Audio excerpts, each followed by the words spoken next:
ایسے گردن اکڑی ہوئی ہے کہ جی ہمارا تو خاندان ہی بہت بڑا ہے. اچھا بھائی کتنا بڑا خاندان ہے؟ پتہ لگے خاندانی ہوتا کون ہے؟ کیا کسی غریب کے ساتھ ہنس کے ملتے ہو؟ کیا کسی سڑک پر گرے ہوئے کو اٹھا کے اپنی گود میں بٹھا کے لے کے جاتے ہو؟ کیا کسی مسکین کے گھر میں جا کے چھپ کے راشن ڈال کر آتے ہو؟ کیا کسی روتے ہوئے کو ہنساتے ہو؟ پتہ تو لگے کہ اعلیٰ خاندان کی صفات کیا ہوتی ہے.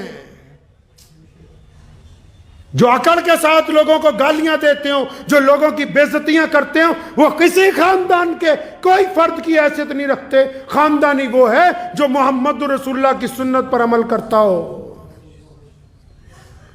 جو غریبوں کے ساتھ ہمدردی کا وتیرہ رکھتا ہو، جس کے مزاج میں تکبر نہ ہو، جو لوگوں کے ساتھ لب و لہجے میں جس کے نرمی ہو، جس کو عاجزی پسند ہو، جو چھپ کر اپنے رب کی عبادت کرتا ہو، جو حلال اور حرام میں تمیز کو واضح کرتا ہو.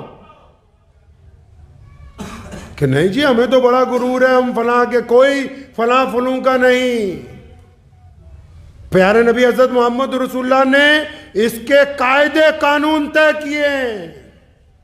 حکم ہوا ہے کہ تکبر کی اسلام میں کوئی جگہ نہیں، لیکن فرمایا ہاں اعمال کے لحاظ سے اللہ کے نزدیک اچھے بن سکتے ہو.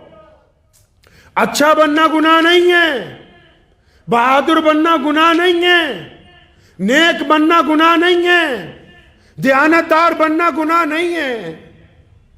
فرمایا اللہ کے نزدیک اپنے اعمال کے ذریعے اچھے بن سکتے ہو. اعمال کون سے ہیں کہ کچھ نمازیں چھپ کے بھی پڑھتے ہو رات کے اندھیرے میں؟ اعمال کون سے ہیں کہ کسی کو چھپ کر صدقہ بھی کرتے ہو؟ اعمال کون سے ہیں کہ یارو دوستوں کی پیٹھ پیچھے برائی نہ کرتے ہو؟ اعمال کون سے ہیں کہ پڑوسی کے ساتھ ہمدردی کا اظہار کرتے ہو؟ اعمال کون سے ہیں کہ اپنے ماں باپ کی عزت اور احترام کرتے ہو؟